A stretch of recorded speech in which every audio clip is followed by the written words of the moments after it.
رب زدني علما.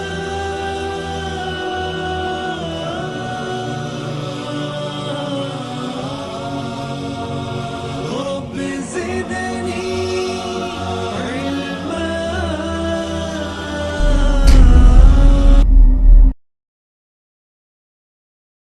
الحديث الثاني عن عمر رضي الله عنه أيضا قال: بينما نحن جلوس عند رسول الله صلى الله عليه وسلم ذات يوم، إذ طلع علينا رجل شديد بياض الثياب شديد سواد الشعر، لا يرى عليه أثر السفر ولا يعرفه منا أحد، حتى جلس إلى النبي صلى الله عليه وسلم فأسند ركبتيه إلى ركبتيه ووضع كفيه على فخذيه وقال: يا محمد، أخبرني عن الإسلام.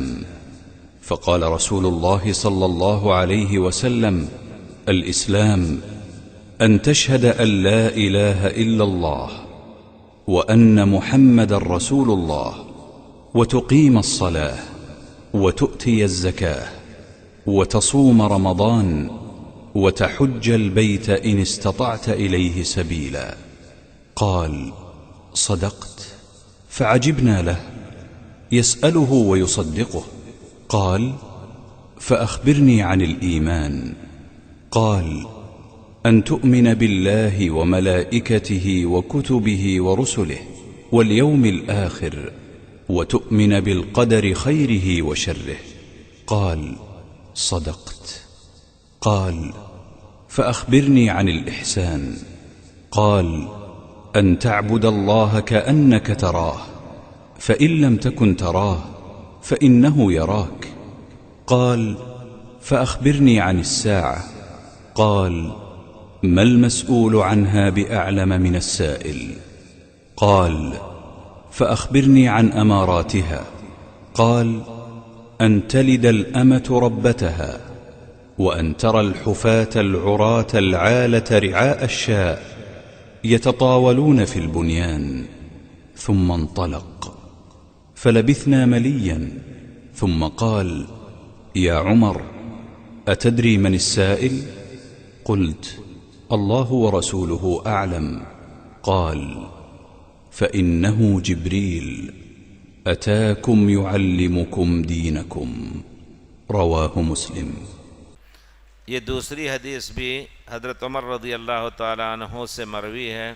ان عمر ایضاً، یعنی حضرت عمر ہی سے یہ روایت بھی ہے کہ پیارے رسول صلی اللہ علیہ وسلم کے سامنے جو حادثہ سامنے آیا اس کی تفصیل بیان کر رہے ہیں۔ بینما نحن، بینہ کے معنی اصل لفظ بین کا ہے کہ دو چیزوں کے درمیان کوئی چیز ہو، آپ دو آدمی دائیں بائیں ہوں، وبیننا عمر، دائیں اسامہ بائیں زید اور بیچ میں علی، تو کہیں گے بین الاثنین علی۔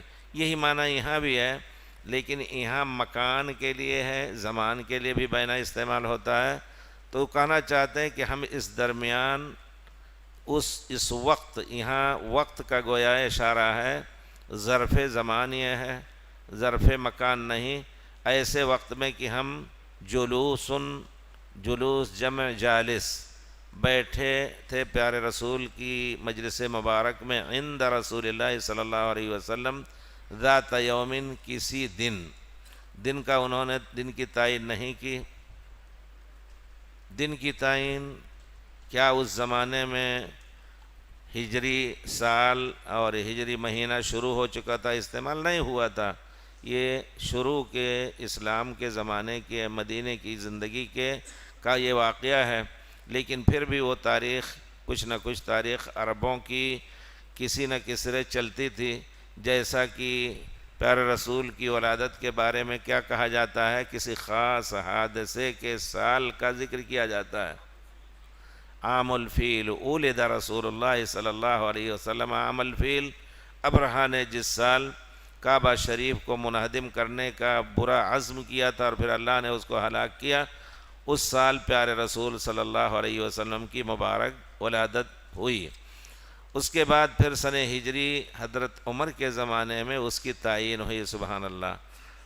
بعض عمرہ یا بعض جو شہروں کے ان کو کیا کہیں گے میئر اور وہ ذمہ دار، کہیں سے انہوں نے لکھا کہ آپ کا خط آتا ہے، اس میں تاریخ نہیں ہوتی، ہمیں نہیں معلوم کب چلا، آپ نے کب حکم دیا، کوئی تاریخ اس میں ڈالی جائے.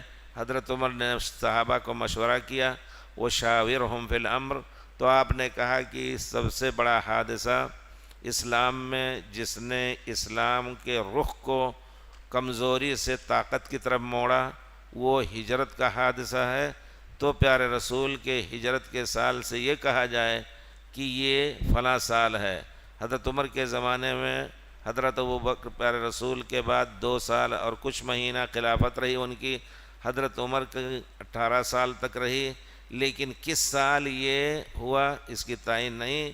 پھر بھی آپ نے کہا کہ نہیں، ہجرت رسول کتنے سال گزر چکے، وہاں سے شروع کیا جائے کہ یہ فلاں سن ہجری یعنی ہجرت کے بعد فلاں سال میں یہ کام ہوا. تو بہرحال ذات یومن کسی ایک دن پیارے رسول مسلمانوں کے لیے تاریخ جو ہے وہ ہجری تاریخ ہے، لیکن چونکہ غیر مسلم انگریزوں نے لوگوں کے اوپر پوری ثقافت تھوپنے کی کوشش کی تو اب لکھا جاتا ہے، حالانکہ یہ بھی پرانے زمانے میں نہیں تھا. عربی میں لکھتے تھے فلاں سن ہجری، بس بعض لوگ لکھتے تھے من ہجرت رسول اللہ صلی اللہ علیہ وسلم، من ہجرت رسول اللہ، سال کا ذکر کرتے تھے اور ہجرت کا بھی ذکر کرتے تھے. بعد میں ہجرت کا ذکر بھی چھوڑ دیا مسلمانوں نے، کیا نام ہے، لفظ ہجرت ہا کو چھوڑ دیا، کیونکہ مسلمانوں کے یہاں وہی ایک تاریخ تھی. اب جب دوسری تاریخ بھی آئی جس کے ذریعے سے آپ کے کام ہوتے ہیں، مہینے کی تنخواہیں ملتی ہیں، تمام لوگوں نے انہی کا طریقہ اختیار کیا. تو اگر کوئی شخص سعادت مند سن ہجری لکھتا ہے تو کہتا ہے موافق اتنا اگست یا اتنا ستمبر، اور میم میلادی یعنی عیسوی عین بھی لکھتے ہیں، عربی میں میم لکھتے ہیں. ہمارے استاد ڈاکٹر تقی الدین ہلالی کہتے تھے کہ نصارہ کی تاریخ کے مطابق کتنی تاریخ، بتاریخ النصارہ کا لفظ میم نہیں استعمال کرتے نہ عین استعمال کرتے تھے. بہرحال تو کوئی ایک دن کسی دن ہم پیارے رسول کے پاس بیٹھے ہوئے تھے، اذ اچانک، لفظ اذ کا لفظ اذ اور اذا فجاء یعنی اچانک کے لیے استعمال ہوتا ہے. اچانک ایک آدمی نکلے، طلع کا تصور جس طرح سورج طلوع ہوتا ہے اوپر، تو گویا لوگ بیٹھے ہیں، آ کر کے ایسا معلوم ہوتا ہے اوپر سے ایسے طلوع ہو گیا سورج کی طرح. اس نے نکل کر کے آ کے کہتا یا محمد، پھر آ کر کے وہ پیارے رسول کے پاس بیٹھ گیا. اس کی حالت کیا تھی؟ شدید سواد الشعر، بال بہت کالے تھے، لا یری علیہ شدید بیاض الثیاب، کپڑے بھی سخت سفید تھے، و شدید سواد الشعر، بال بھی سخت کالے تھے. اس سے معلوم ہوتا ہے کہ آدمی یہیں مدینے ہی سے آیا ہے. اگر سفر کر کے آیا ہوتا تو اس کے بال اتنے کالے نہ ہوتے اور اس کے کپڑے اتنے سفید نہ ہوتے. کہتے ہیں کہ یہ حالت تھی لا یری علیہ اثر السفر، سفر کے آثار اس کے اوپر دیکھے نہیں جاتے تھے. ولا یعرف منا احد، اتنے کالے بال کا اور سفید کو کپڑے کی وجہ سے معلوم ہوتا ہے کہ یہ مدینے کا آدمی ہے، لیکن ہم مدینے کے رہنے والوں میں سے کوئی اس کو پہچانتا نہیں تھا. سبحان اللہ. حتی جلس الی النبی صلی اللہ علیہ وسلم، پیارے رسول کے پاس آ کر کے بیٹھ گیا اور اپنے گھٹنے فاسند رکبتیہ الی رکبتیہ، اپنے گھٹنوں کو دونوں پیارے رسول کے گھٹنے کے ساتھ ٹیک دیا.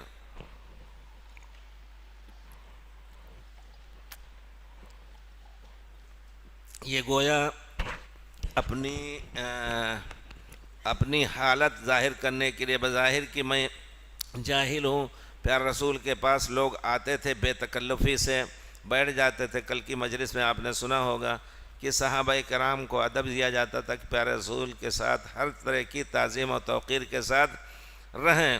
آ کر کے بیٹھ گئے، گھٹنے کو بھی ٹیک دیا اور پیارے رسول کے گھٹنے پر اپنا ہاتھ بھی رکھ دیا، یا یہ کہ اپنے گھٹنے پر اپنا ہاتھ رکھ دیا، فاسند رکبتیہ الی رکبتیہ ووضع کفیہ علی فخذیہ، اور اپنے دونوں ہتھیلیوں کو علی فخذی النبی، پیارے رسول کے رانوں پر یا اپنے ران پر رکھا۔ علماء کہتے ہیں کہ بہت سے علماء یہی کہتے ہیں کہ اپنے ہاتھوں اپنے ہتھیلیوں کو اپنی ران پر رکھا۔ کہتے ہیں ادب سے بیٹھنے کا یہ بھی طریقہ ہے کہ آدمی استاد کے سامنے دو زانو ہو کر بیٹھے۔ دو زانو کا معنی ایسے ہی جیسے بین السجدتین بیٹھا جاتا ہے، لیکن کب تک ایسا بیٹھ سکتا ہے کوئی ضروری نہیں ہے، لیکن ادب کا تقاضا یہ ہے کہ کوئی بھی طریقہ جو ادب کا ہو اس کو استعمال کیا جائے۔ حضرت جبریل کے بارے میں نہیں معلوم یہ جبریل تھے، لیکن ایسی حالت میں آئے کہ لوگ ان کو پہچان نہ سکیں۔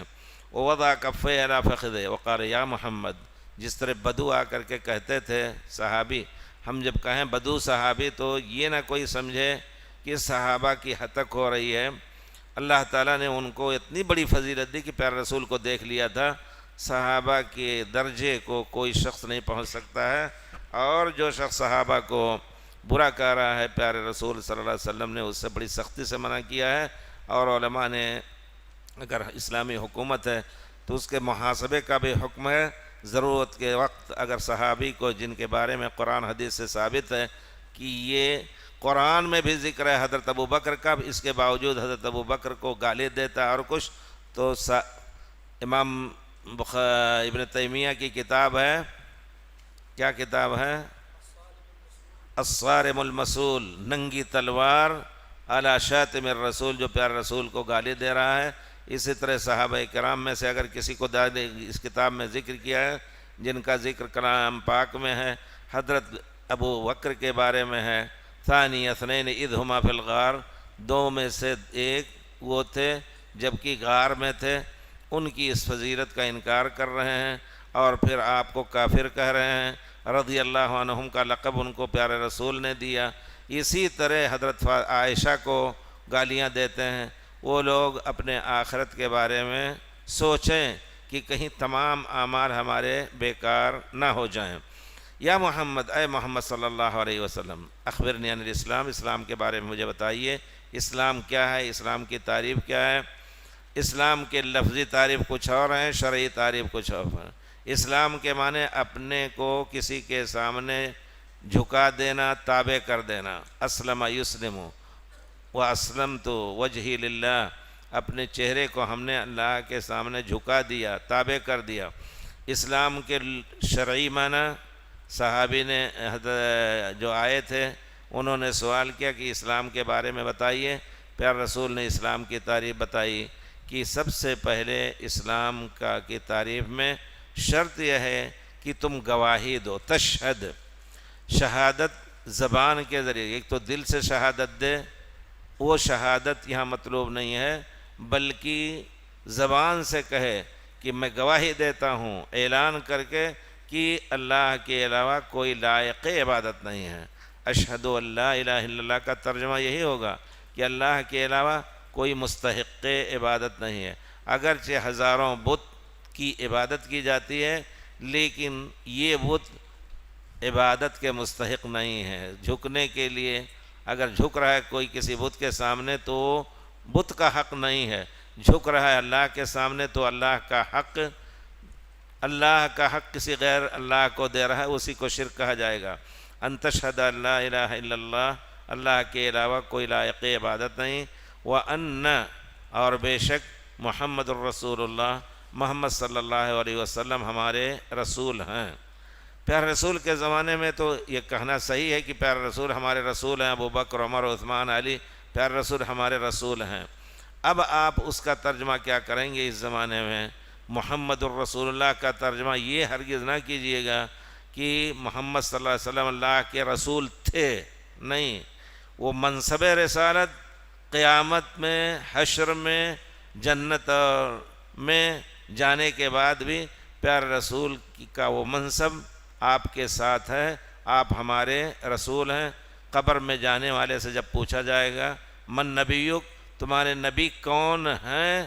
وہ محمد صلی اللہ علیہ وسلم۔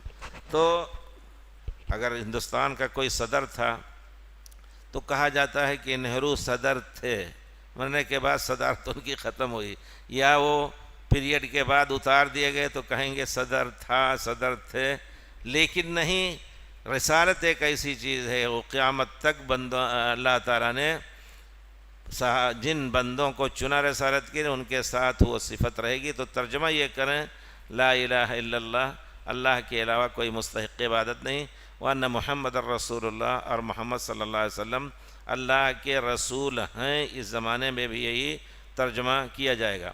اور یہ بھی اسلام کا جز دوسرا، تقیم الصلاۃ، صلاۃ کو قائم کرو۔ صلاۃ کو قائم کرنا، صلاۃ کو قائم کرنا یہاں کہا ہے تقیم الصلاۃ، کلام پاک میں بھی اللہ تعالی نے کئی جگہوں پر کہا ہے ان اقیم الصلاۃ، صلاۃ کو قائم کرو، وآتوا الزکوٰۃ، زکوٰۃ دو۔ یہ نہیں کہا صلو۔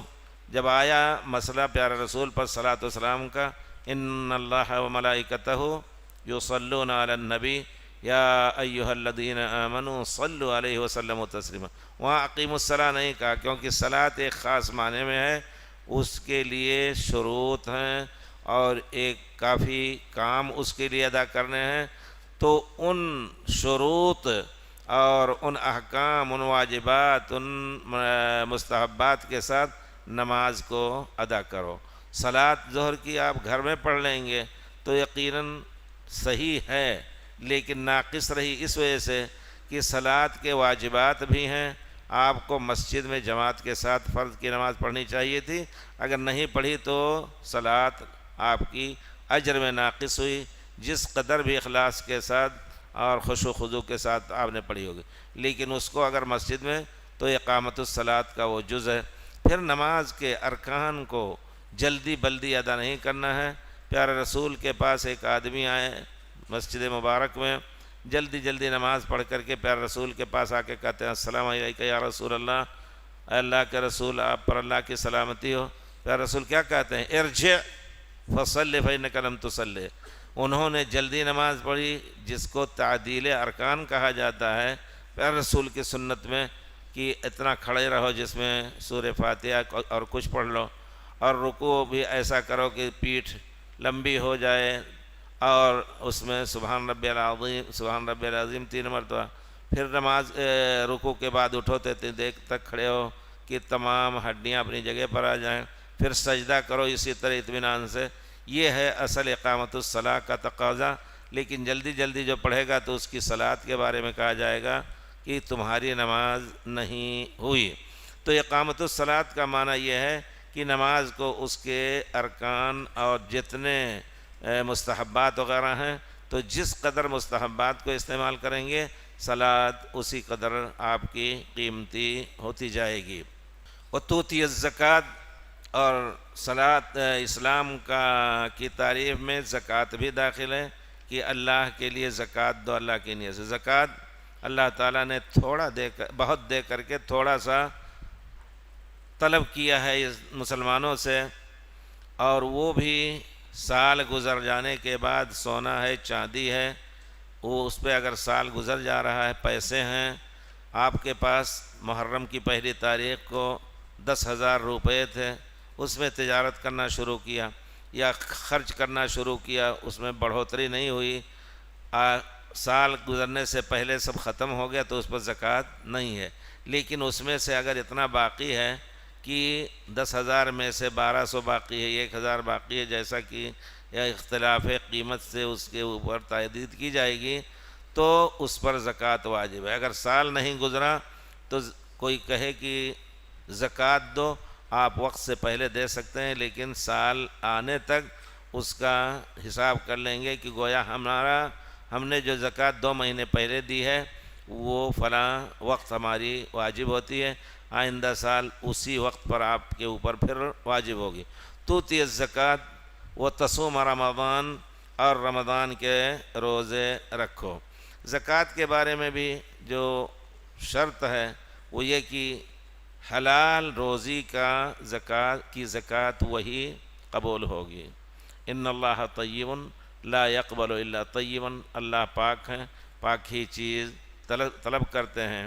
اس وجہ سے انسان کو چاہیے کہ ہمیشہ کوشش کرے کہ اپنی زندگی میں جو بھی کماتا ہے وہ حلال طریقے سے کمائے.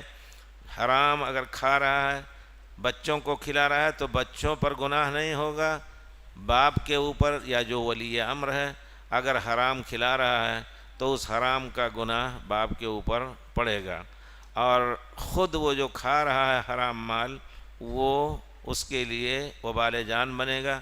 حدیث رسول میں ہے کل جسم غذی بالحرام فالنار اولی بہ، جو جسم بھی جس کی غذا حرام مال سے تھی تو جہنم اس کا زیادہ حقدار ہے.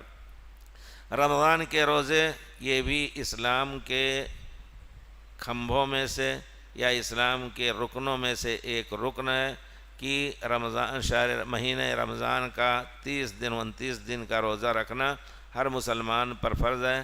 اگر کوئی اس کا اعتراف نہیں کرتا ہے ان ارکان کا، نماز فرض نہیں ہے، روزہ فرض نہیں ہے، اسی طرح حج بھی فرض نہیں ہے، تو اس شخص کے کفر میں کوئی شبہ نہیں. اس پر علماء دین کفر کا فتویٰ لگاتے ہیں، لیکن کفر کا فتویٰ لگا لینے کے بعد اگر آپ کے ہاتھ میں حکومت نہیں ہے تو آپ اس کے قتل کے حقدار نہیں ہیں، جائز نہیں ہے. ہاں اگر حکومت وقت ہے تو ان کا معاملہ حکومت وقت کے پاس پہنچایا جائے، وہ ان کا حساب کرے گی.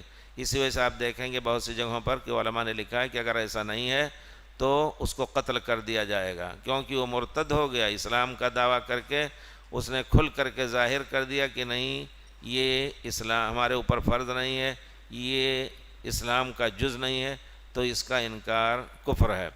تقیم الصلاۃ تصوم رمضان، رمضان کے جو شروط ہیں، روزے کے جو شروط ہیں، پورے شروط کے ساتھ ان کو روزہ رکھنا ہے، صوم رکھنا ہے. اور اس کی تفصیل کم سے کم اتنا کہ دن سورج نکلنے کے پہلے جو فجر صادق ہوتا ہے، رات بھر کھاؤ پیو، بیوی کے ساتھ بھی ملو، کھانا پینا یا ہم بستری کے ذریعے سے روزہ خراب ہو جاتا ہے اگر دن میں کیا، لیکن رات میں اللہ تعالیٰ نے پہلے منع کیا تھا ہم بستری کو. اور کھانے کو بھی کہ اگر نیند آ گئی عشاء سے پہلے تو پھر رات میں نہیں کھا سکتے، سحری میں بھی نہیں کھا سکتے، آئندہ روزہ رکھنا ہے.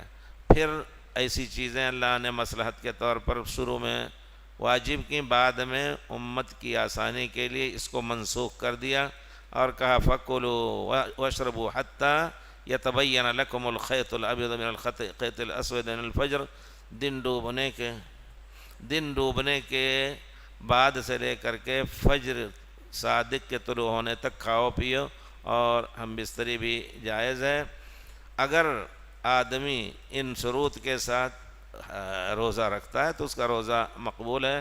اسی طرح مستحبات بھی ہیں کہ آدمی اپنی زبان کو محفوظ رکھے، کوئی غلط کام ایسے میں نہ بولے کہ جس سے اللہ تعالیٰ کی طرف سے جو اعلان ہے کہ من لم یدع قول الزور، جھوٹ بولنا، غلط کام کرنا نہ چھوڑے، تو جائے کھا پی لے، اللہ کو اس کے روزے کی ضرورت نہیں ہے. وصلی اللہ علی خیر خلقہ محمد وعلی آلہ وصحبہ.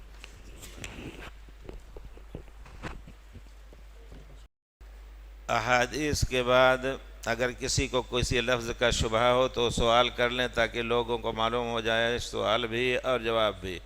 تھوڑا وقفہ 1 منٹ 2 منٹ کا ایک سوال کے لیے بھی رکھا جائے تاکہ انشاءاللہ شبہ کی چیز جو ہے اس کو دور کیا جا سکے. ابھی ایک بھائی نے سوال کیا کہ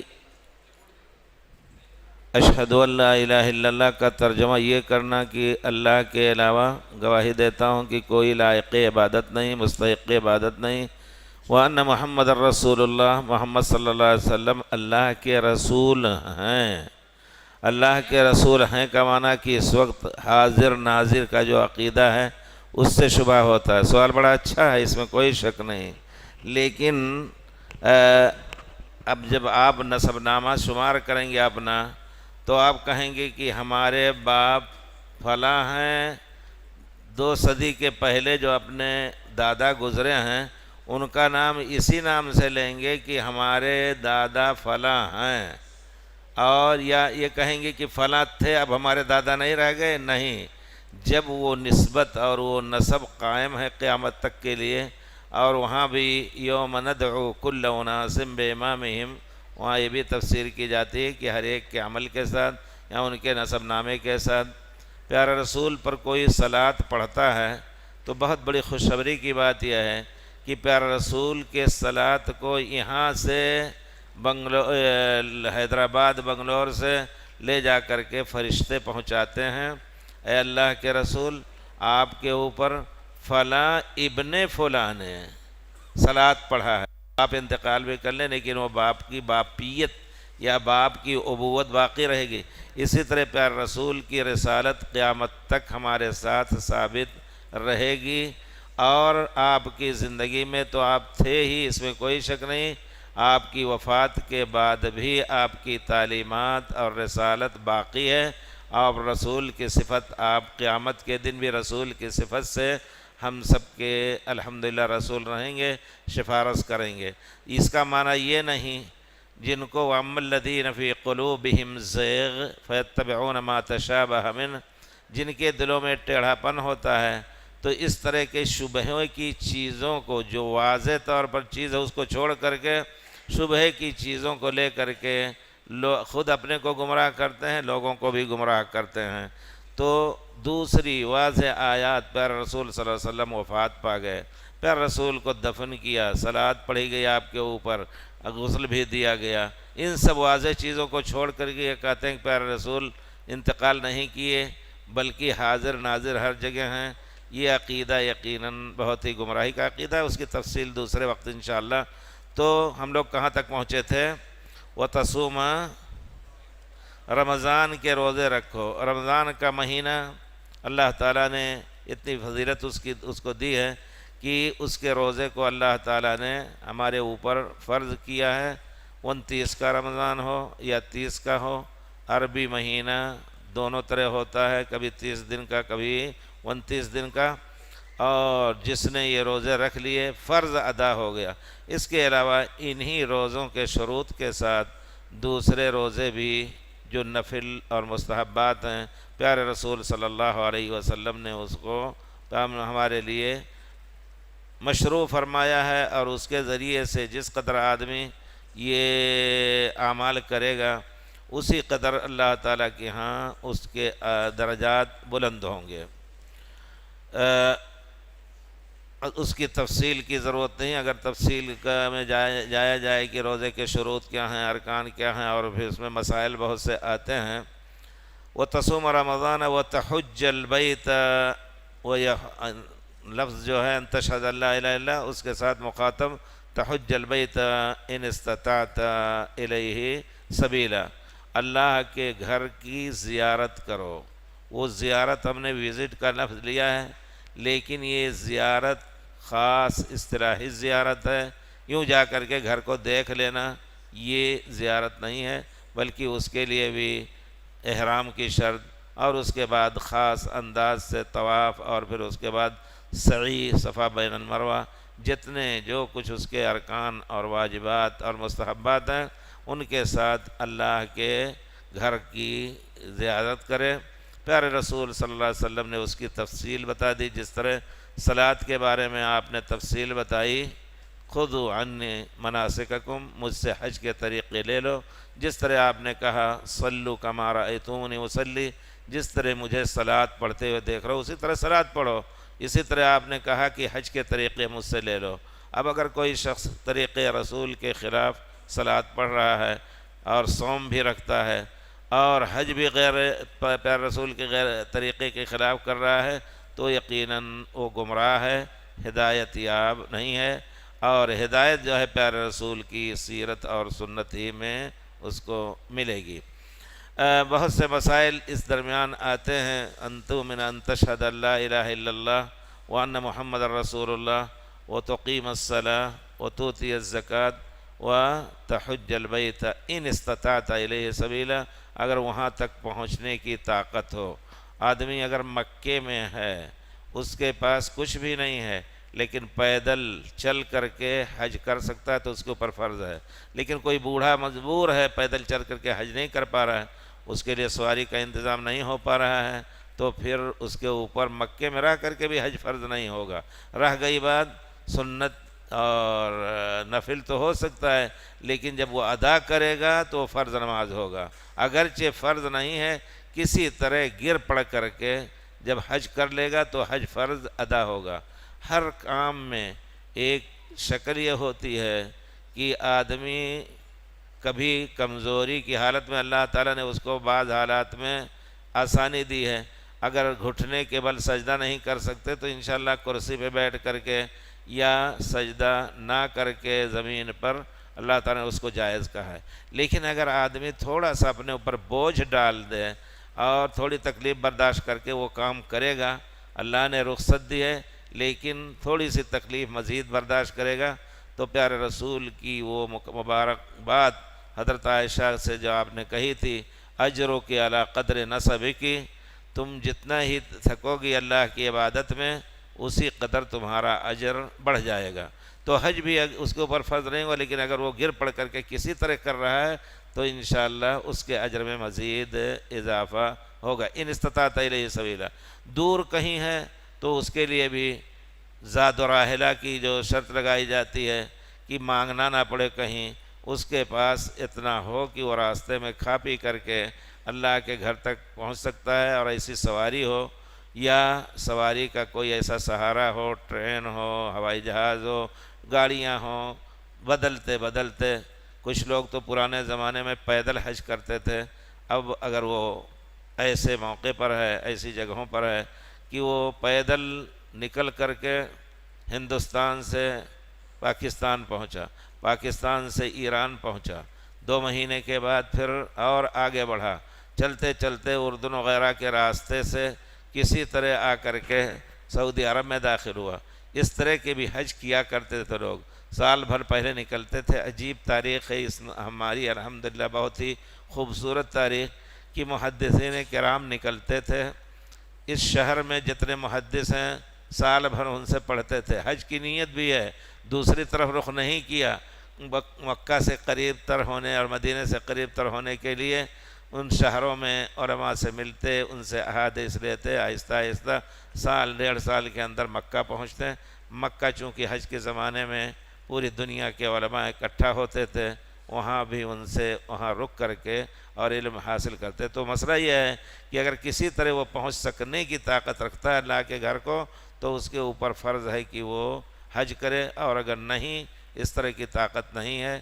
بعض علماء نے کہا کہ پیدل حج کرنا جائز یعنی واجب نہیں ہے، لیکن اگر کر رہا ہے تو حج صحیح ہے، کیونکہ اس کے لیے سواری ہونی ضروری ہے، اور اس کے ساتھ ساتھ اللہ نے اس کو اتنا مال بھی دیا ہو کہ جو اپنے اوپر خرچ کر کے اور وہ اللہ کے گھر تک پہنچ سکے۔ تو کہتے ہیں کہ حضرت جبریل کہتے ہیں صدقتا، پہلے میں بھی ہم نے اس کا ذکر کیا کہ نہیں، کہ حضرت جبریل علیہ السلام نے کہا صدقتا، جب کہا کہ الاسلام ان تشہد ان لا الہ الا اللہ وان محمد رسول اللہ وتقیم الصلاۃ وتؤتی الزکاۃ وتصوم رمضان وتحج البیت ان استطعت الیہ سبیلا قال صدقتا۔ جبریل، وہ جو آئے تھے پوچھنے والے، ابھی ان کا نام جبریل نہیں معلوم ہوا، آخر میں پیارے رسول نے بتایا، اس وجہ سے ہم پہلے سے کہتے ہیں کہ وہ جبریل تھے۔ انہوں نے کہا آپ نے سچ کہا۔ تو صحابی کہتے ہیں حضرت عمر رضی اللہ تعالیٰ فعجبنا، میں ہی نہیں اکیلے، دوسرے لوگوں کو بھی تعجب ہوا کہ پوچھ بھی رہا ہے اور تصدیق بھی کر رہا ہے۔ پوچھنے سے معلوم ہوتا ہے کہ وہ لا علم ہے ان مسائل میں، اور تصدیق کرنے سے معلوم ہوتا ہے کہ پہلے سے اس کا علم ہے، آپ نے سچ کہا۔ پھر اس کے بعد کہتے ہیں حضرت جبریل، یا کہتا ہے فرشتہ فاخبرنی عن الایمان، ایمان کی حقیقت کیا ہے، ایمان کی تفصیل کیا ہے، اس کے بارے میں ہمیں خبر دیں، بتائیں۔ قال ان تؤمن باللہ، کہ اللہ پر ایمان لاؤ۔ اللہ پر ایمان وہی لا الہ الا اللہ محمد الرسول اللہ کے ضمن میں لا الہ الا اللہ، اللہ پر ایمان لانے کے جتنے شروط ہیں وہ یہاں پائے جائیں۔ تاکید ہے ایمان کا جز اور اسلام دونوں اگر اکیلے اسلام کا لفظ بولا جائے تو اس میں ایمان بھی داخل ہے، اور اگر ایمان اور اسلام اکٹھا بولے جائیں تو عملیات جو اعمال جوارح سے متعلق ہیں، زبان ہے اور ہاتھ پیر کے ذریعے صلاۃ پڑھنی ہے، روزے رکھنے ہیں، یہ سب تو وہ ظاہری اعمال مراد ہوتا ہے اسلام سے، اور ایمان سے مراد غیب پر ایمان، جن چیزوں کی خبر پیارے رسول نے دی ہے اس میں اللہ پر ایمان، اللہ کے وجود کا اور اللہ کے اسماء اور صفات کا، یہ ایمان کا جز ہے، ایمان کی حقیقت کا ایک جز ہے۔ ایمان مکمل اس وقت تک نہیں ہوگا کسی کا جب تک ان سب چیزوں پر پورے طور پر یقین، ایمان کا معنی یقین جو شبہ سے خالی ہو، شبہ سے خالی ہو۔ اگر شبہ سے ہے اس کے اندر تو اس کو لغت اور زبان کے اعتبار سے بھی ایمان نہیں کہا جائے گا اور نہ یقین کہا جائے گا۔ تو کہتے ہیں کہ ہمیں حقیقت ایمان سے مطلع کیجئے۔ پیارے رسول نے فرمایا اللہ پر ایمان لاؤ، سب سے پہلے اسٹیج میں وہی تاکید جو اسلام کی تعریف میں لا الہ الا اللہ کی آپ نے کی، وہی پوری تعریف اور وہی پوری شروط کہ اللہ پر ایمان لانے کا معنی ہے اللہ نے یا پیارے رسول نے اللہ کی وحی کے ذریعے سے جن اسماء اور صفات سے آپ کو اللہ کو متصف کیا ہے اس پر یقین رکھیں بغیر کسی شبہ کے، اور نہ اس کی کسی مخلوق سے تشبیہ دیں، اور نہ اس کو کہیں کہ فلاں حیت کی طرح ہے، اور نہ اس کو معطل کریں اسی لفظ کے ساتھ۔ اللہ استویٰ علی العرش، اللہ عرش پر مستوی ہے، عرش کا وجود ہے، اور استوا کے معنی معلوم ہے۔ امام مالک سے پوچھا گیا کہ استوا کا معنی کیا ہے؟ دیکھیے صحابہ کرام کو اللہ نے چن رکھا تھا کہ وہ واقعی پیارے رسول کی ہر بات کی تصدیق اور اس میں شبہ کو تصدیق کرتے، شبہ کو جگہ نہیں دیتے۔ کسی صحابی سے یہ نہیں ثابت ہے کہ اس نے کسی نے پوچھا ہو پیارے رسول سے کہ اللہ کے رسول اللہ عرش پہ کیسے بیٹھا ہے، کیسے بیٹھا ہے؟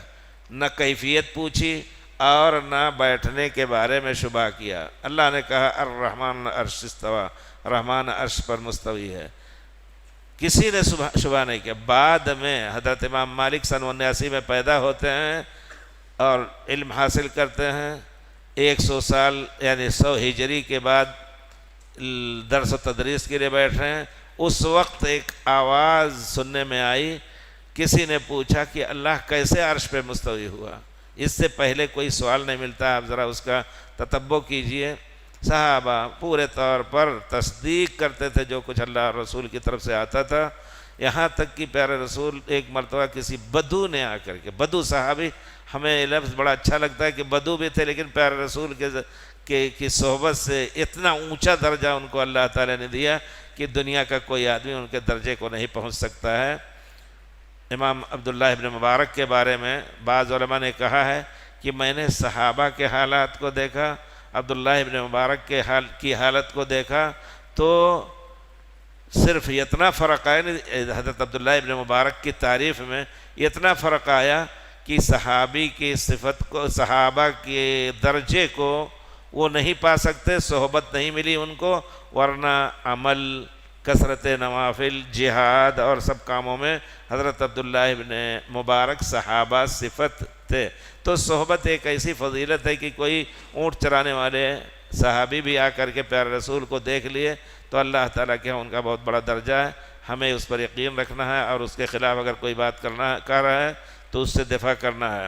ایک آئے بدو صحابی کہتے ہیں پیارے رسول کو فرماتے سنا یضحک ربنا من رجلین، اللہ تعالیٰ دو آدمیوں کی حالت سے ہنستا ہے۔ اب آپ سوچئے ضحکہ کے معنی ہنسنا، ہنستا ہے۔ ایک آدمی کافر تھا، مسلمان کو قتل کیا، وہ جنت میں گیا، پھر بعد میں وہ کافر مسلمان ہو گیا، وہ بھی اللہ کی راہ میں شہید ہو گیا، دونوں جنت میں داخل ہوئے، اللہ تعالیٰ اس سے ہنستا ہے۔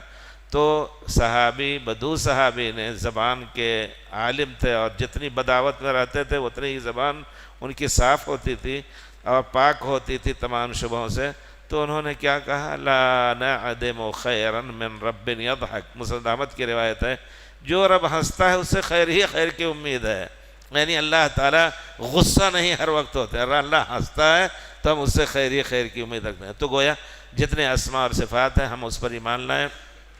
ان تؤمن باللہ و ملائکتہ، اللہ کے ملائکہ پر، اللہ تعالیٰ نے ملائکہ کو پیدا کیا، وہ اللہ کی جند اور جھنڈ ہیں۔ ولا یعلم جنود ربک الا ہو، ملائکہ کی تعداد اللہ کے علاوہ کوئی نہیں جانتا ہے۔ یہاں تک کہ ذکر آتا ہے کہ بیت معمور کا طواف فرشتے کرتے ہیں، روزانہ جس فرشتے نے اور جس جماعت نے طواف کیا ان کی باری قیامت تک نہیں آئے گی۔ اتنا کافی تعداد میں اللہ نے فرشتوں کو پیدا کیا ہے۔ وہی فرشتے جہاد میں مسلمانوں کی بھی مدد کرتے تھے اور سکینت اور اطمینان لے کر کے اترے ہیں۔ ایسا یقین رکھیں ہم لوگ کہ اس مجلس کے لیے اترے ہیں اور ذکر اذکار سن رہے ہیں۔ اللہ تعالیٰ کے ہمارے نام بنام جو رجسٹر ہیں یا غیر رجسٹرڈ ہیں سب کے نام انشاءاللہ اللہ تعالیٰ کے یہاں پہنچائیں گے کہ تیرے ذکر میں وہ شریک تھے۔ اللہ کے فرشتے ہمارے اعمال لکھتے ہیں، اللہ کے فرشتے ہماری حفاظت کرتے ہیں، اللہ کے فرشتے بحر و بر پر، بارش کے اوپر، ہوا کے اوپر مقرر تمام قسم کے فرشتوں پر ایمان رکھیں۔ اور کل کی مجلس میں نے بیان کیا تھا کہ اگر انسان اتنا ہی سوچ لے کہ ہمارے کندھوں پر فرشتے ہمیشہ رہتے ہیں اور ہمارے اعمال کو لکھتے ہیں تو اس شرم میں بھی اللہ فرشتوں سے شرم کر کے اور برے مقامات سے دور رہے۔ ان تؤمن باللہ و ملائکتہ و کتبہ، اللہ کے کتابوں پر ایمان کہ اللہ تعالیٰ نے انبیاء بھیجے، بعض لوگوں کے پاس کتابیں بھیجیں، کچھ لوگوں کی وحی جو ہوتی تھی وہ حدیث رسول کی طرح انا اوحینا الیک کما اوحینا الی نوح والنبیین من بعدہ، اے پیارے رسول ہم نے آپ کے پاس وحی بھیجی جس طرح نوح کے پاس بھیجی اور ان کے بعد انبیاء کی۔ اس میں دو ایسا واضح معنی ہے کہ آپ کو ہم نے کتاب دی جس طرح بعض انبیاء کو کتاب دی۔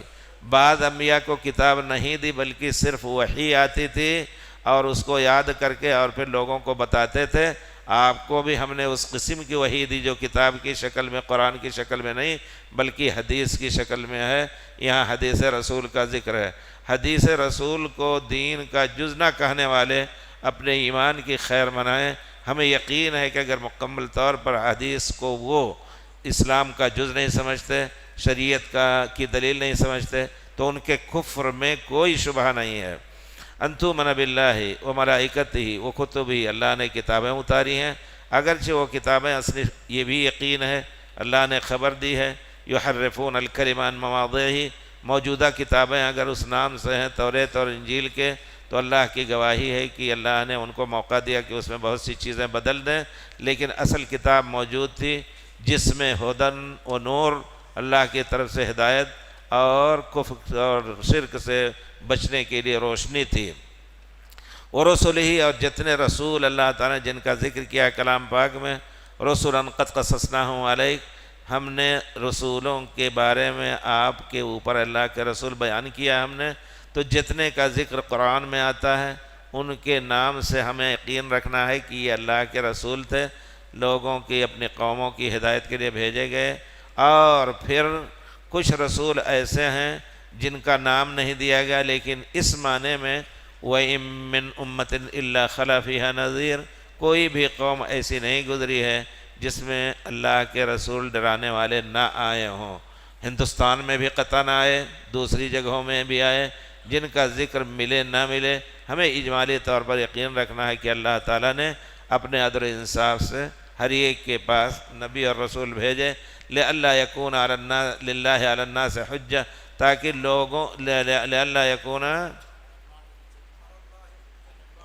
تاکہ لوگوں کو حجت نہ ہو کہ ما جاءنا من نذیر ولا بشیر، کوئی ڈرانے والا نہیں تھا، اللہ نے اپنی حجت ان کے اوپر قائم کر دی، رسولوں کو بھیج دیا۔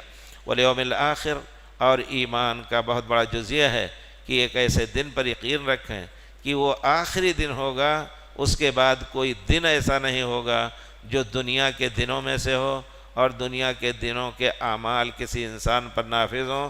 تمام اعمال ختم ہوں گے اور پھر سور پھونکا جائے گا، زمین جھنجھوڑ دی جائے گی، اذا زلزلت الارض زلزالہا، اور لوگ پاگل کی طرح ادھر ادھر بھاگیں گے۔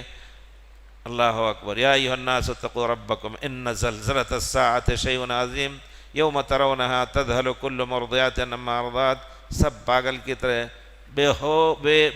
بے ہوش ہو جائیں گے اور ان کو اپنے بارے میں کوئی خبر نہیں ہوگی۔ وتری الناس سکارا، ان کو مست، جس طرح شراب پی کر کے آدمی عقل کھو بیٹھا ہے اس طرح ان کی عقل جاتی رہے گی۔ وما ہم بسکارا، وہ لوگ شراب پی کر کے مست نہیں ہوئے، ولکن عذاب اللہ شدید، اس دن جو خوف ہوگا اس کی وجہ سے لوگوں کے ہوش اڑ جائیں گے، ان کا بھی یقین کریں اور ذہن پہ ہمیشہ سوار رکھیں تاکہ اس دن کے آنے اور اس دن میں جو کچھ ہوگا اس کے لیے تیاری کرنے کی اللہ تعالیٰ توفیق دے۔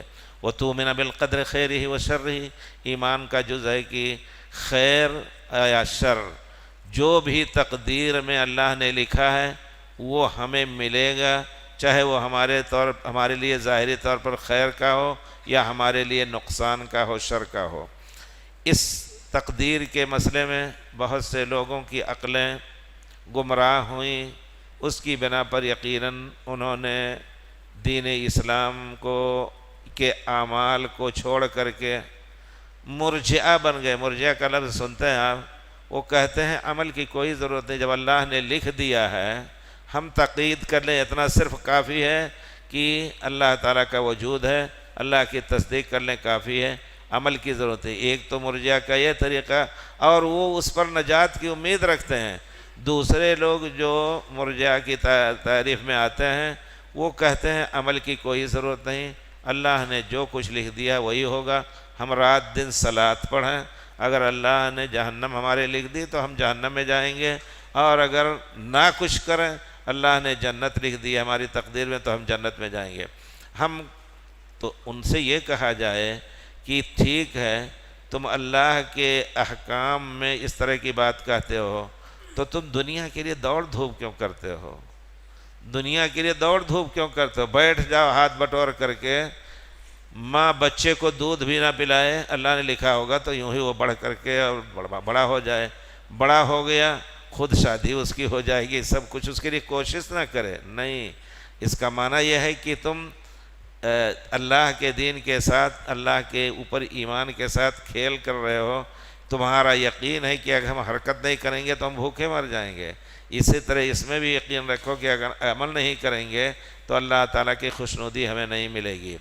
تقدیر کا معنی یہ ہے، اتنا سمجھ لیں، یقین رکھیں کہ اللہ تعالیٰ ہر شخص کے بارے میں، ہر مخلوق کے بارے میں، یہاں تک کہ اگر کسی درخت کا ما تسقط من ورقۃ من شجرۃ، آیت پڑھیے ذرا سا، الا یعلمھا، اللہ تعالیٰ کوئی پتا بھی اگر کسی درخت کا گرتا ہے تو اللہ کو علم ہے، اللہ نے لوح محفوظ میں لکھ دیا ہے، قلم کو حکم دیا کہ فلاں تاریخ تک یہ ہرا بھرا رہے گا، پھر بعد میں مرجھا کر کے گرے گا۔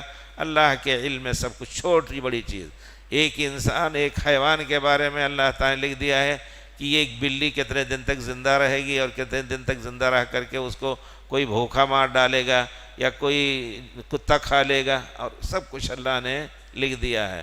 تو یہ یقین رکھیں کہ اللہ تعالیٰ نے جان لیا ہے ہمارے بارے میں کہ ہم ہزار، اللہ نے جو جتن اور انتظام کیا ہے ہدایت کا، اس کو چھوڑ کر کے ہم غلط راستہ ہی اختیار کریں گے، اللہ تعالیٰ جانتا ہے، پہلے سے لکھ دیا کہ یہ شخص جہنم میں جائے گا۔ ہم اللہ کے لکھنے پر نہیں جہنم میں جاتا ہے، بلکہ اللہ نے جو یہ جان لیا کہ ہم ہزار انتظام اس کے لیے کریں گے، توفیق دیں گے، صحت دیں گے، سب کچھ ہوگی، تمام جو ذرائع ہوتے ہیں عمل کے، اس کے باوجود بھی وہ اللہ پر یقین نہیں کرے گا، اللہ پر ایمان نہیں لائے گا، وہ جہنمی ہوگا۔ کسی بندے کے بارے میں یہ بھی لکھ دیا کہ زندگی بھر وہ غلط کام کرے گا، مرنے سے کچھ پہلے توبہ کر کے جنت میں داخل ہو، اللہ نے جان لیا ہے۔ اس وجہ سے علم قدیم جو اللہ تعالیٰ کا ہے اس پر یقین رکھیں کہ اللہ تعالیٰ جانتا ہے جو کچھ ہونا ہے ہمارے ساتھ یا جو کچھ ہوگا، اس کو جان کر کے پہلے سے لکھ دیا کہ یہ فلاں دن پیدا ہوگا، اور اس کے ساتھ یہ حالات، حوادث، کہیں گاڑی سے خطرہ خاصہ ٹکرائے گا، پھر شفا یاب ہو جائے گا، اور مریض ہوگا، پیر ٹوٹ جائے گا، ٹھیک ہوگا، سب چھوٹی بڑی چیز اللہ تعالیٰ نے کل صغیر و کبیر مستطر اللہ کے ہاں لکھا ہوا ہے۔ اب آپ کہیں گے اس کی مثال، ہم مثال یہ دیتے ہیں کہ ہم جہاز سے آئے، جس جہاز سے آئے اس کا ٹائم ٹیبل 6 مہینہ پہلے تیار ہوا ہوگا، ہے نا؟ اور جب ہمیں دیتے ہیں بورڈنگ کارڈ یا ٹکٹ جب لیتے ہیں، کمپیوٹر پہ دیکھیں آپ تو صاف لکھا رہتا ہے یہ جہاز جدہ سے 5 بجے اور 5 بجے اڑے گا حیدرآباد کے لیے، اور 10:30 بجے جا کر کے وہاں پہنچے گا۔ ابھی 6 مہینہ پہلے کیسے یہ تیار کیا؟ کیا ان کو غیب کا علم ہے؟ نہیں، غیب کا علم تو اللہ کو ہے، اس کے لیے حاضر اور غیب سب کھلی کتاب کی طرح، لیکن انسانوں کو تجربے سے حاصل ہو گیا کہ ہم جہاز اڑاتے ہیں 5 بجے، جا کر کے 5 گھنٹے کے بعد حیدرآباد اترے گا، اور 5 گھنٹے کے بعد آپ فون بھی نہ کریں تو ان کو معلوم ہو جائے گا، جو آئیں آپ کو ریسیو کرنے پہلے سے آ کے پہنچے رہتے ہیں۔ ایک تجربے سے علم حاصل ہوا، تو پھر یہ یقین کیوں نہیں کر سکتا انسان کہ جو رب ہر چیز کا عالم ہے وہ ہمارے بارے میں اس نے لکھ دیا ہے کہ 1000 انتظام کے باوجود بھی یہ شخص اللہ کی ہدایت سے محروم رہے گا، تو پہلے سے لکھ دیا ہے جنت میں جائے گا یا جہنم میں جائے گا۔ صحابہ کرام کہتے ہیں کہ جب اللہ تعالیٰ نے لکھ دیا ہے پہلے سے، تو صحیح بخاری دیکھیں کتاب القدر، اس میں لکھا ہے، کہتے ہیں اس میں حدیث ہے، صحابہ پوچھتے ہیں کہ جب کچھ اللہ تعالیٰ نے لکھ دیا ہے تو پھر فیم العمل یا رسول اللہ، کس بنا پر ہم عمل کریں؟ ففیم العمل یا رسول اللہ، عمل کی کیا ضرورت ہے؟ پیارے رسول نے فرمایا اعملوا، عمل کرو، فکل میسر لما خلق لہ، ہر ایک کے لیے اللہ تعالیٰ جس چیز کے لیے پیدا کیا گیا ہے، نیک کام کے لیے، اللہ تعالیٰ اس کے لیے نیک کام آسان کر دے گا، اور اگر وہ برا کام کرے گا تو اللہ تعالیٰ نے لکھ دیا ہے کہ وہ برے کام اس کے لیے آسان ہو جائے۔ فَكُلٌّ مُيَسِّرٌ لِمَا خُلِقَ لَهُ، یعنی جس کی آخری نتیجہ جس کا ہونا ہے وہ اللہ تعالیٰ اس کے لیے آسان کر دے۔ اعملوا، اگر کوئی شخص نیک کام کرتا ہے تو ہم یقینی طور پر نہیں کہہ سکتے کہ وہ جنتی ہے، لیکن کہیں گے انشاءاللہ وہ جنتی ہے، اور اگر کوئی زندگی بھر غلط کام ہی کرتا رہا، یقینی طور پر نہیں کہہ سکتے کہ وہ جہنمی ہے، ہو سکتا ہے آخر وقت میں اللہ نے اس کو ہدایت دی ہو، توبہ کر لے۔ تو تقدیر کا معنی ہے کہ اللہ تعالیٰ نے جان لیا ہر چیز کے بارے میں کہ کیا کچھ ہونا ہے، ہمارے بارے میں، کسی اور کے بارے میں، وہ سب اللہ تعالیٰ نے لکھ دیا ہے، اس پر ہمیں یقین رکھنا ہے۔ ہاں، اس تقدیر کا پر بھروسہ اس وقت نہیں کرنا ہے جبکہ اللہ کے احکام کی تعمیل کرنی ہو، لیکن اگر آپ نے 1000 کوشش کی کوئی اچھا کام کرنے کی، اس میں کامیابی نہیں ہوئی، ناکامی کی مصیبت سے آپ دوچار ہوئے، تو اس وقت ضرور ایک مسلمان کو تسلی دینے کے لیے اپنے دل کو قدر اللہ ما شاء فعل، اللہ نے جو لکھا تھا وہ ہوا، ہمارا کوئی اس میں دخل نہیں ہے، کیونکہ بہت سی چیزیں ایسی ہیں کہ اللہ تعالیٰ نے زندگی کے معاملات میں، آخرت کے معاملات تو وعدہ کیا ہے فَمَنْ يَعْمَلْ مِثْقَالَ ذَرَّةٍ خَيْرًا يَرَهُ، لیکن زندگی کے معاملات میں بہت سی چیزیں ایسی ہیں کہ آپ 1000 جتن کرتے ہیں، لیکن کچھ مصیبتیں اللہ نے ہماری مصلحت کے لیے لکھ دی ہے، اس سے درجات بلند ہونے کا وعدہ کیا ہے، مصیبتوں میں مبتلا کرے گا۔ آپ 1000 اہتمام اور 1000 انتظام کے ساتھ چلیں، گاڑی ٹکرا گئی، چوٹ لگ گئی، قدر اللہ ما فعل، مصیبت پڑے، آپ کے اختیار میں وہ چیز نہیں تھی، تو وہاں یہ کہہ لینا ضروری ہے کہ جو کچھ اللہ، یہ بھی تقدیر پر ایمان لانے کا جز ہے، اللہ نے جو کچھ لکھا تھا ہوا۔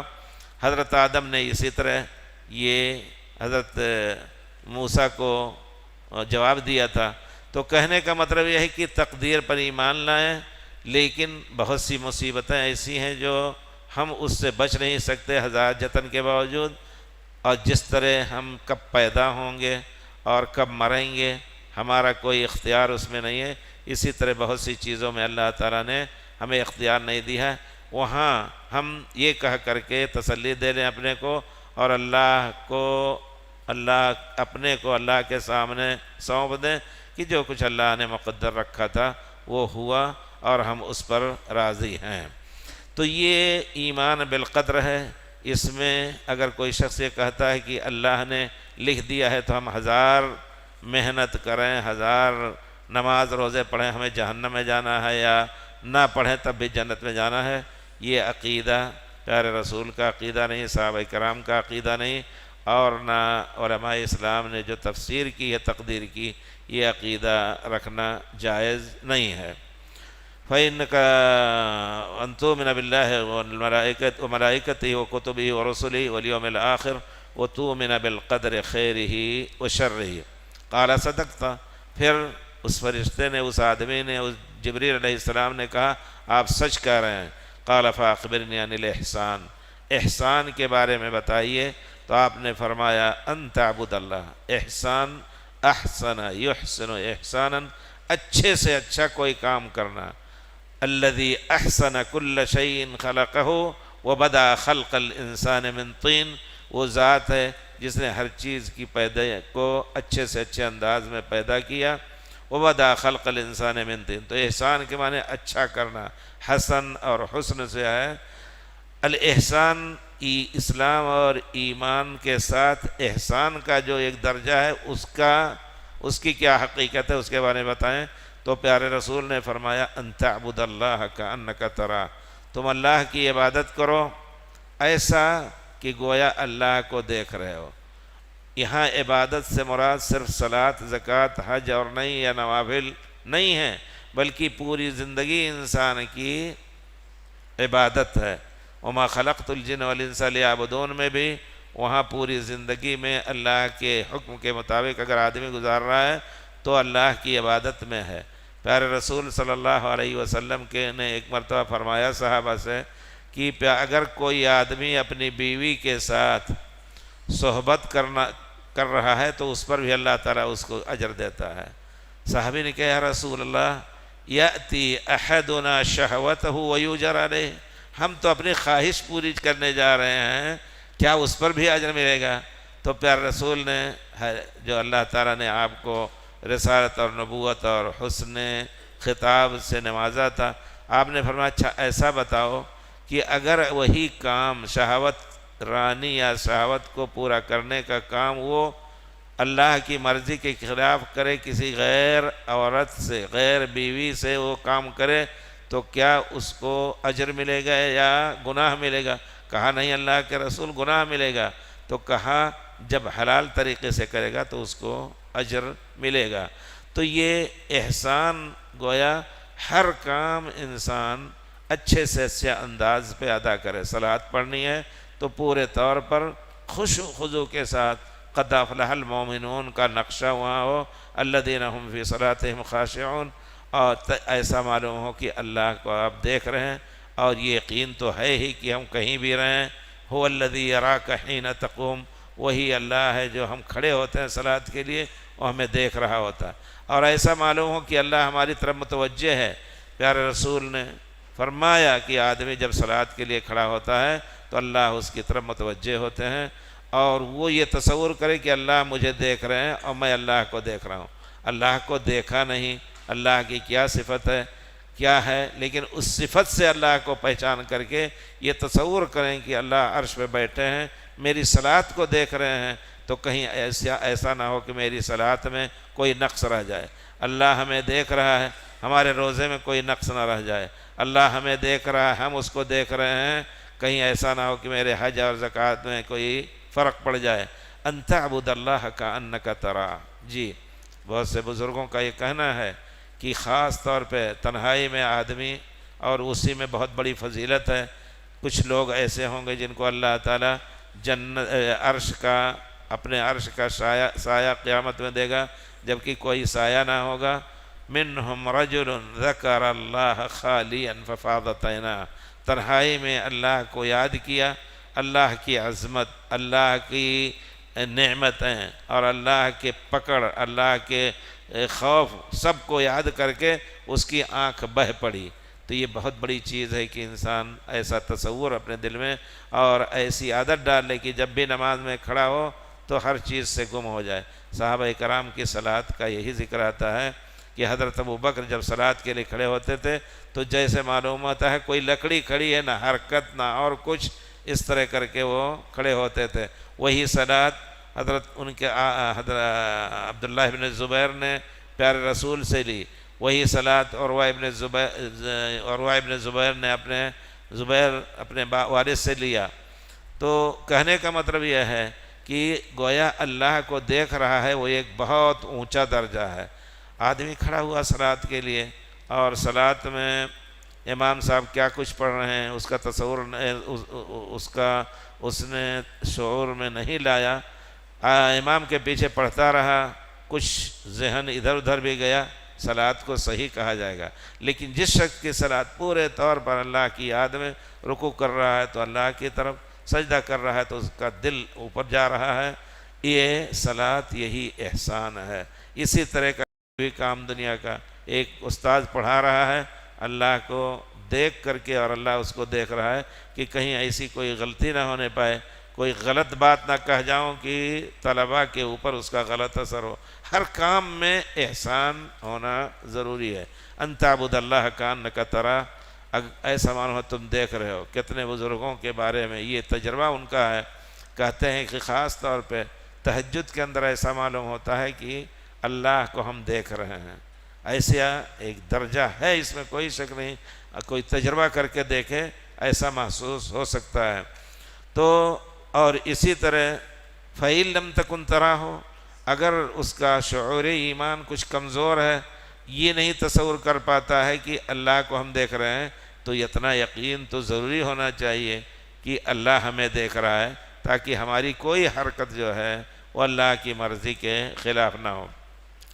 علماء نے، محدثین نے اس کی تفسیر کی ہے یہ کہ اسلام کے 3 درجے ہیں۔ ایک تو ظاہری اسلام کے جو اعضائے ظاہری سے جس کا تعلق ہے، ظاہری اعمال سے، وہ اسلام ہے، شہادت زبان سے بول کر کے، اور صلاۃ، زکوٰۃ اور حج دوسرا اس کے قلب سے جو تعلق ہے، ایمان جو جس کا تعلق دل سے ہے، وہ اعمال قلبیہ، تؤمن باللہ و ملائکتہ، اور پھر تیسرا اونچا درجہ جو اسلام اور ایمان سے مل کر کے اس طرح بنتا ہے کہ آدمی ہر وقت اللہ کو دیکھ رہا ہے ایسا معلوم ہوتا ہے، اور مستحضر رکھے کہ ہم نہیں دیکھ پا رہے ہیں تو اللہ ہمیں دیکھ رہا ہے۔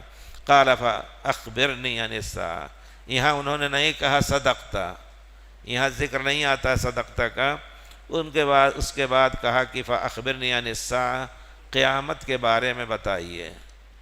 پیارے رسول نے فرمایا، آپ نے ان کے سوال کا مطلب یہی سمجھا کہ قیامت کب آئے گی؟ جواب سے اس سوال کی تعین ہوتی ہے کہ سوال کیا تھا، کیونکہ پیارے رسول نے جواب جو دیا ہے اس سے معلوم ہوتا ہے اخبرنی عن الساعہ، قیامت آنے والی ہے کہ نہیں آنے والی۔ اس کا معنی یہ بھی ہو سکتا ہے یا اخبرنی عن الساعہ، اس کی کیا نشانیاں ہیں، لیکن آپ کے جواب سے معلوم ہوا کہ ان کے سوال کا مقصد یہ تھا کہ قیامت کب آنے والی ہے، کس دن آئے گی، کس مہینے میں آئے گی، کس سال میں آئے گی۔ تو پیارے رسول نے جواب دیا، مل مسئول عنہ بأعلم من السائل، تم پوچھ رہے ہو جس طرح تمہیں علم نہیں ہے، ابھی تک پیارے رسول کو یقین نہیں تھا کہ یہ حضرت جبریل علیہ السلام ہے، جس طرح تم پوچھ رہے ہو کہ تاکہ تم قیامت کے بارے میں وقت کا علم حاصل کر سکو، مجھے بھی اس کا علم نہیں ہے، جو میں پوچھا جا رہا ہوں مجھے بھی اس کے بارے میں علم نہیں ہے۔ مل مسئول عنہ، تم مجھ سے پوچھ رہے ہو کہ قیامت کب قائم ہوگی، میں تم سے زیادہ اس کے بارے میں نہیں جانتا ہوں، کیونکہ قیامت کے اور بعض ایسی چیزیں ہیں جن کا علم اللہ تعالیٰ نے کسی نبی کو نہیں دیا۔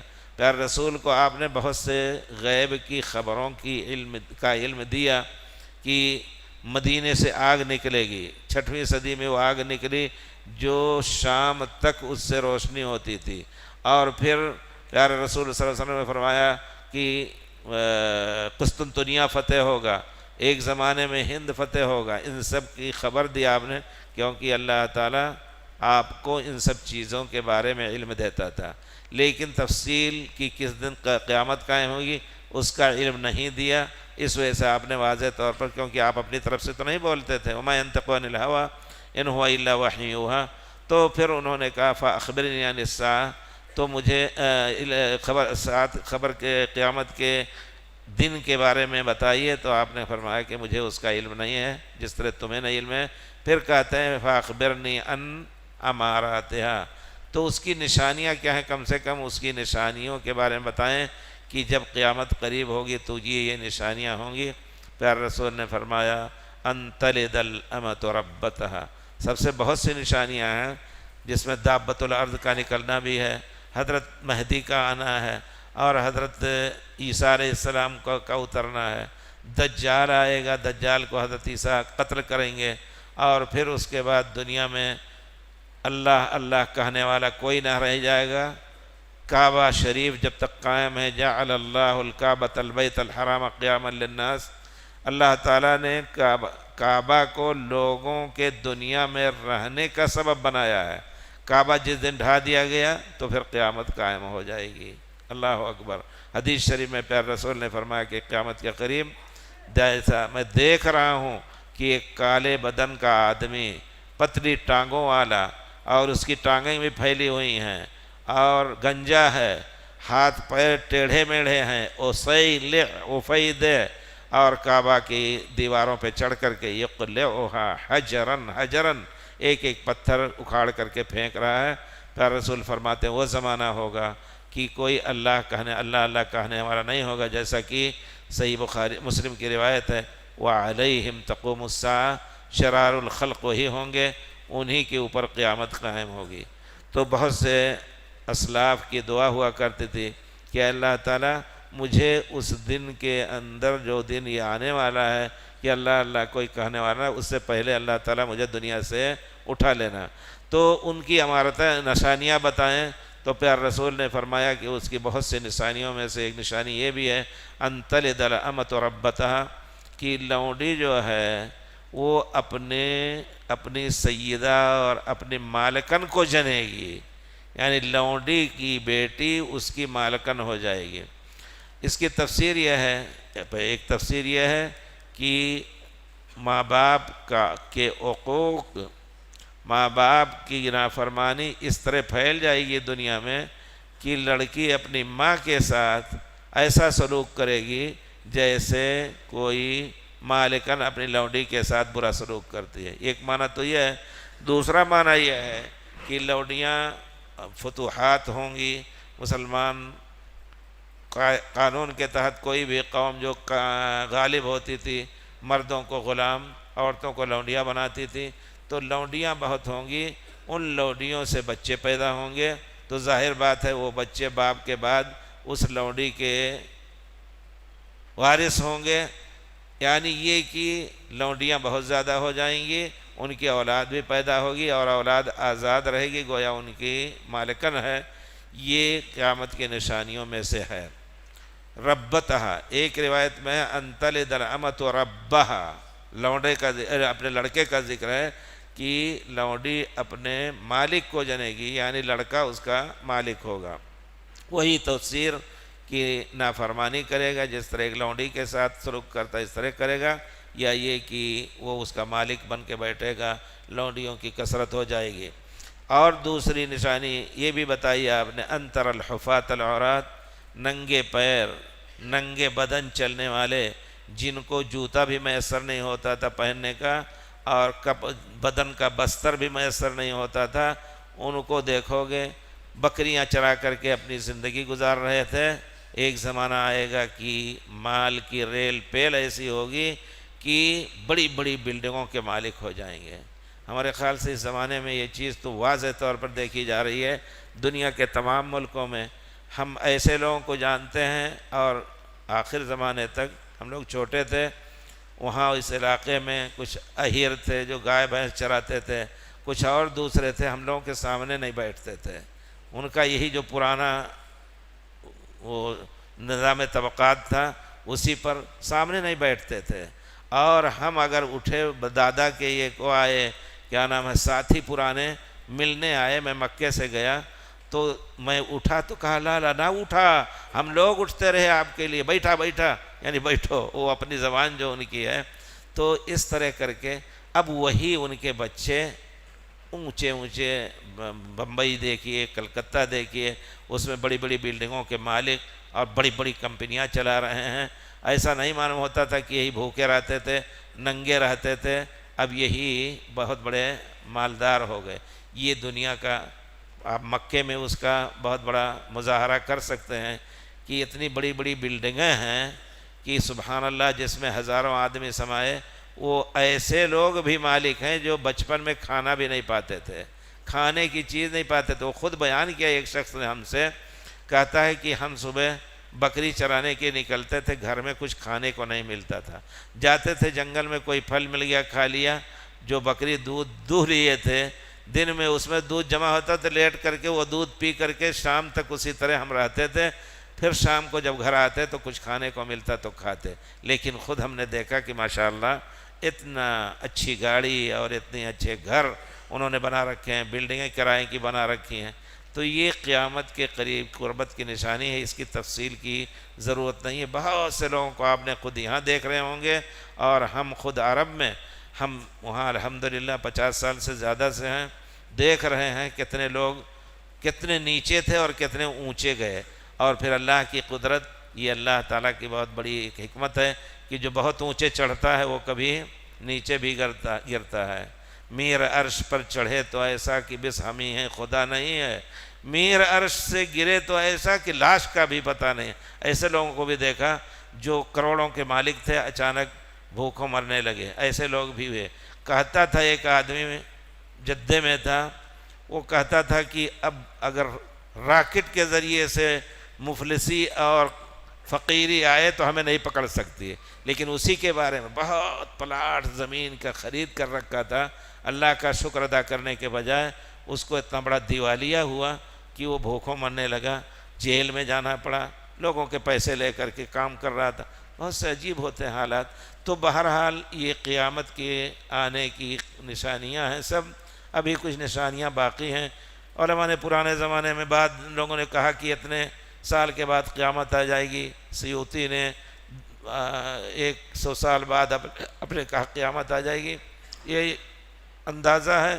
اس اندازے کو اس میں گر گیا، میں ڈھک رہا تھا. آپ لوگ کوئی بھی برتن رکھیں، پانی رکھیں تو اس کو کھلا نہ چھوڑیں. شیطان اس میں موقع پا کر کے تھوک مار دے گا تو ہمیشہ کے لیے گلا بیٹھ جائے گا. ایسا ہوتا ہے. اس وجہ سے کوئی ڈھکنا ہمیشہ رکھیے. ہم نے یہ چیز دیکھی انڈونیشیا میں بہت احتیاط رکھتے ہیں. وہ ڈھکن ہر گلاس کے ساتھ رکھتے ہیں، فوراً ڈھک دیتے ہیں. تو بہرحال اللہ تعالیٰ نے ہم سب کو ایسے دن سے پہلے اٹھا لے جب کہ لوگ دین کا نام نہیں جانیں گے، اللہ اللہ کرنا نہیں جانیں گے. اور لیکن یہ ہم جان لیں کہ قیامت قریب ہے. ہم زیادہ سے زیادہ اللہ سے اپنا تعلق قائم کریں تاکہ کسی وقت بھی قیامت آ جائے تو ہمارا نام اعمال اور ہمارا صحیفہ الحمدللہ گناہوں سے پاک ہو. انتر الحفاۃ العراۃ العاہلۃ رعاشاء یتطاولون فی البنیان. بلڈنگیں بنا کر کے فخر کریں گے کہ ہماری بلڈنگ سب سے بڑی ہے، اس سے آگے بڑھنے کی کوشش کریں گے. ثم انطلق ملیا. بعض شہروں میں 500 میٹر اونچی بلڈنگیں ہیں. 500 میٹر کا معنی ہے آدھا کلومیٹر اونچی ہو گئی. تو ہیں آپ دبئی وغیرہ میں دیکھیے. اللہ تعالیٰ سلامت رکھے.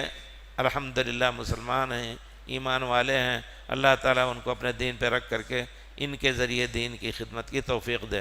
ثم انطلق. پھر وہ ان سوالات کے بعد وہ آدمی نکل گئے، وہاں سے چلے گئے. فلبثت ملیا. تھوڑی دیر حضرت عمر کہتے ہیں کہ میں ٹھہرا رہا. تو پیارے رسول نے فرمایا، ایک روایت میں ہے کہ دیکھو وہ آدمی کہاں گیا. تو ہم نے ڈھونڈا، وہ بھی صحیح روایت ہے، ہم نے ڈھونڈا تو اس کا کوئی پتہ نہیں چلا. پھر پیارے رسول نے حضرت عمر سے کہا کہ جانتے ہو من السائل، کون ہے جو سوال کر رہا تھا؟ قلت اللہ و رسولہ عالم.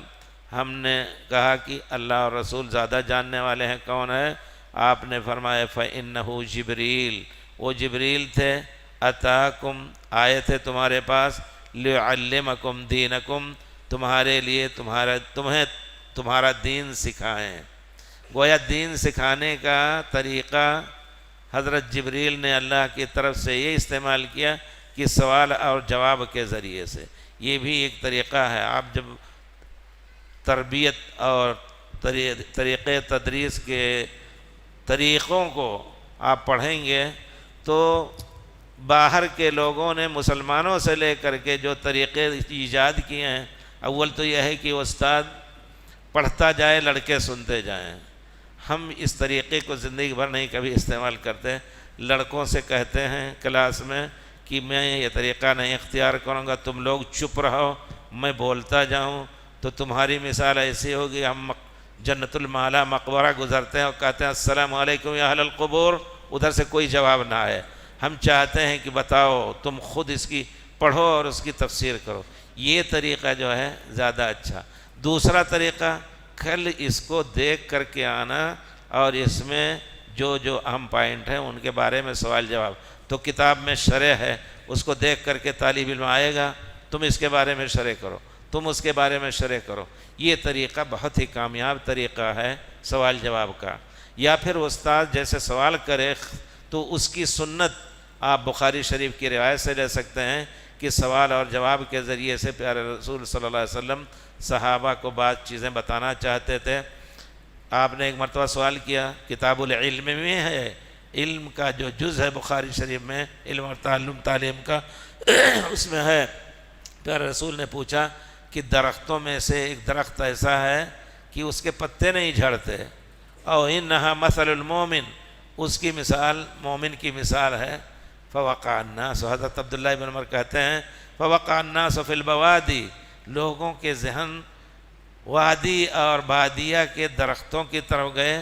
ووقع فی قلبی انہا النخلہ، میرے دل میں بات آئی کہ یہ کھجور کا درخت ہے۔ فاستحییت، میں چھوٹا تھا، بڑے بڑے صحابہ بیٹھے تھے، شرم کر کے میں چپ رہا۔ تو پیارے رسول نے فرمایا، جب کسی نے جواب نہیں دیا، انہا النخلہ، مومن کی مثال ایک نخلہ کی طرح ہے کہ وہ ہمیشہ مفید ہی ہوتا ہے، اس کا ایک ایک لحظہ مفید ہوتا ہے۔ جس طرح کھجور کے کنارے جو کھوجے لٹکے رہتے ہیں اس کے درخت کے، وہ بھی اس سے کام لیتے ہیں، اس کی ٹہنیوں سے کام لیتے ہیں، اور پھر اس کی لکڑی جو ہوتی ہے اس کو بھی کام میں لاتے ہیں۔ کھجور کا کوئی جز بیکار نہیں جاتا، اس کی گٹھلی کو گھوڑوں کو اور جانوروں کو کھلاتے ہیں۔ تو جس طرح ایک مومن ہمیشہ مفید رہتا ہے اپنی امت کے لیے، کھجور اس طرح وہ مفید رہتا ہے۔ اور مومن جو ہے اللہ کی رحمت سے مایوس نہیں ہوتا، ہمیشہ ہرا بھرا رہتا ہے، اللہ کا شکر ادا کرتا ہے۔ ہزار جھونکے آئیں تو وہ اس کے پتے نہیں گرتے۔ فَإِنَّهُ جبریل أَتَاكُمْ يُعَلِّمُكُمْ دِينَكُمْ، سوال جواب کے ذریعے سے تمہیں تمہارے دین کو سکھانا چاہتے تھے۔ گویا دین کا اہم جز جو ہے، اس سے تمام دین کے شعب، ایمان کے شعبے پھیلتے ہیں۔ شعب الایمان آپ نے سنا ہے، حدیث شریف میں ہے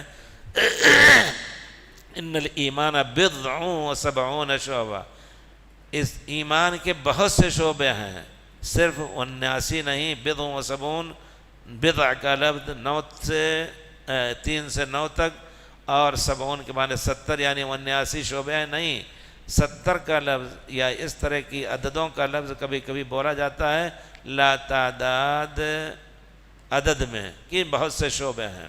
اعلیٰ لا الہ الا اللہ وادناها اماطۃ الاذی عن الطریق، سب سے اونچا درجہ ایمان کی جو شاخ ہے وہ لا الہ الا اللہ کی ہے۔ یہ اس کا اعتراف انسان کے لیے جنت میں جانے کا بہرحال سبب بنے گا۔ من قال لا الہ الا اللہ دخل الجنہ، گناہ بھی کیا، چوری بھی کی، وَإِن زَنَا وَإِن سَرَقَ، لیکن ایک مرحلہ آئے گا کہ اخلاص سے اگر اس نے لا الہ الا اللہ کہا ہے، اگر اللہ تعالیٰ نے چاہا تو پہلے ہی دن معاف کر دیا، پہلے ہی والے میں، نہیں تو چاہے اللہ تعالیٰ گناہوں کے بدلے عذاب دے کر کے بہرحال اس کو جنت میں جانا ہے، لا الہ الا اللہ۔ تو اس وجہ سے لا الہ الا اللہ ایمان کا سب سے اونچی شاخ ہوئی، اور اس سے جو سب سے نچلا درجہ ہے اماطۃ الاذی عن الطریق، راستے میں آپ جا رہے ہیں، کوئی پتھر پڑا ہوا ہے اس کو کنارے ڈھکیل دیجیے، کسی کو چوٹ نہ لگے، کانٹا پڑا ہوا ہے اس کو صاف کر دیا۔ یہ بھی ایمان ایمان صرف تصدیق نہیں، بلکہ جہاں میں نے ذکر کیا کہ ایمان جب اور اسلام کے ساتھ ذکر کیا جائے تو اسلام ظاہری اعمال میں پتھر ہٹانے اور ان سب میں، اور ایمان تصدیق کے ساتھ، لیکن جہاں صرف ایمان کا ذکر ہے تو اس میں اسلام بھی داخل ہے، اور اگر اسلام کا لفظ آئے تو اس میں ایمان بھی داخل ہے۔ تو ایک محدث تھے، وہ کبھی جب کہیں جاتے راستے میں کوئی چیز تکلیف دہ دیکھی تو اس کے اٹھاتے ہوئے سب سے پہلے کہتے تھے لا الہ الا اللہ۔ تو گویا ایمان کا اعلیٰ درجہ بھی حاصل کر لیا اور سب سے نیچا درجہ بھی حاصل کیا۔ یہ کیجئے انشاءاللہ، یہ آیت حدیث سے اس کا استنباط صحیح ہے۔ اٹھائیے، کوئی کانٹا ہے کنارے پھینکنے کے لیے، کوئی اندھا بیچارہ پتھر پڑا ہوا ہے، ہم دیکھ کے بچ جائیں گے، کوئی اندھا جا رہا ہے لڑک جائے گا، اٹھاتے ہوئے اس کو لا الہ الا اللہ بھی کہہ لیجئے۔ یہ ہے دین کے درجات۔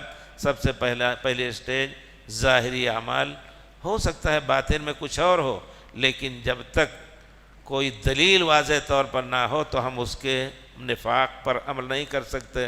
آپ نے حاتب ابن ابی بلتع کا قصہ کل سنا، انہوں نے کس نیت سے ایک عورت کو جاسوسی کے لیے بھیجا، جاسوسی کر کے کہ جا کر کے بتا دو پیارے رسول مکے پر حملہ کرنے والے، لیکن ان کی نیت کچھ اور تھی، اور یہ یقین تھا کہ اللہ جو کچھ کرے گا پیارے رسول ہی کی مدد کرے گا، لیکن ہم کفار مکہ کے اوپر ایک احسان کر دیں تاکہ ہمارے بال بچوں کو محفوظ رکھیں۔ تو گویا آدمی اسلام بھی لاتا ہے، کبھی ایسے اعمال بھی ظاہر ہوتا ہے جو اسلام کے ظاہری آداب کے خلاف ہیں، لیکن اسلام سے وہ نکلتا نہیں ہے۔